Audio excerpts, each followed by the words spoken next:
Ow. Oh.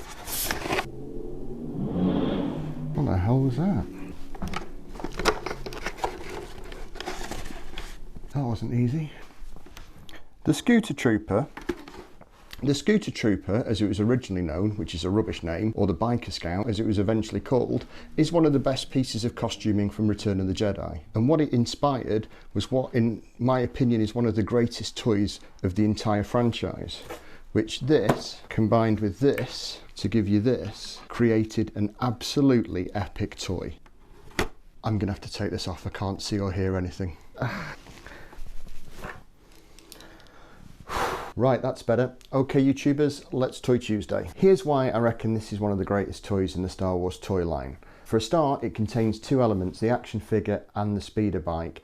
Both great toys on their own, but put together they make this a fabulous piece of toy making. This has all the elements of a great toy. It looks like it does in the film. You can hold it in one hand, you can zoom it around the garden like you're reenacting scenes from the film. Even though it's a plastic toy from the 80s, it has some intricate little bits of toy making. You've got the little flappy bits at the back that always get lost, which is an essential bit for any Star Wars toy. They have to have the little bits that get lost, because it means toy fans like me are constantly on the search for pieces like that to complete models. And finally, the pièce de la résistance. And finally, it does one thing that all great toys should do, and explode. Isn't that fantastic? Whoever designed that toy was a Star Wars fan. Start to finish, it has all the elements of a great toy.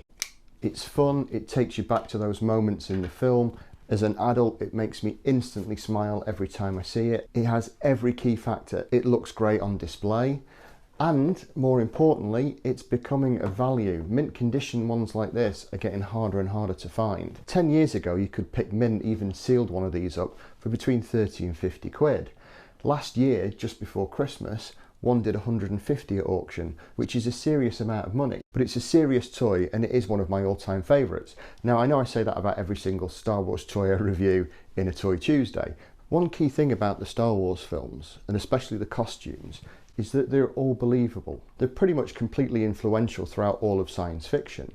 From the Stormtrooper, to the Snowtrooper, to that guy that I can't remember the name of, to the TIE Fighter pilot, to the AT-AT pilot. Even Boba Fett, originally in early photographs, was all in white and was going to be a development from the Stormtrooper to some kind of super trooper that eventually developed into an even better character.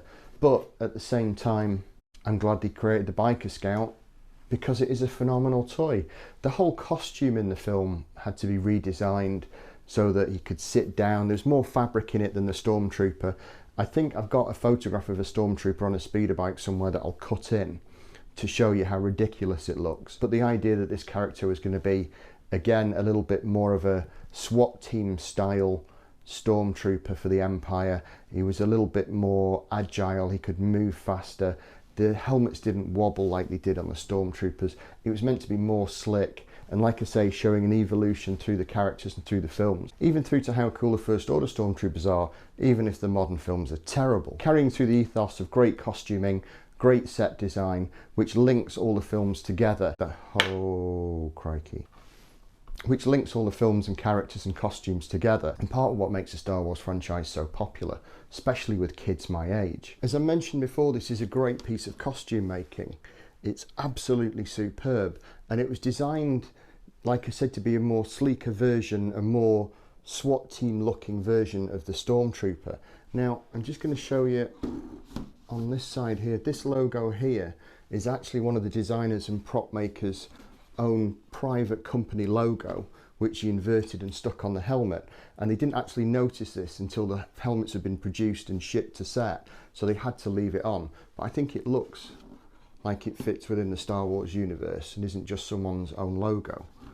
But I think it's a really cool, sneaky thing, and it kind of makes me smile that the prop maker was able to do that and get away with it. Now, on the set of Star Wars, George Lucas said he lost hours of filming time with the Stormtroopers waiting for them to put the helmets on and off during scenes. So this character was designed with a lift-up helmet, although I don't think you ever actually see them with the visor up. But what it meant was every character was ready on set and could go the minute they were ready to film, rather than having to wait for costume adjustments and a lot of faffing around. One day, I'm hoping I'm going to be able to get the whole costume put together but that's going to take a bit of time and effort. Also, I'd love a life-size speeder bike as well. I have seen people that have made them, and again, I think it would just look fantastic in the shop. And it's nothing to do with the fact that I'm an absolute child and been having a midlife crisis my entire life, but I think it would look epic on display in the shop with a Biker Scout on it.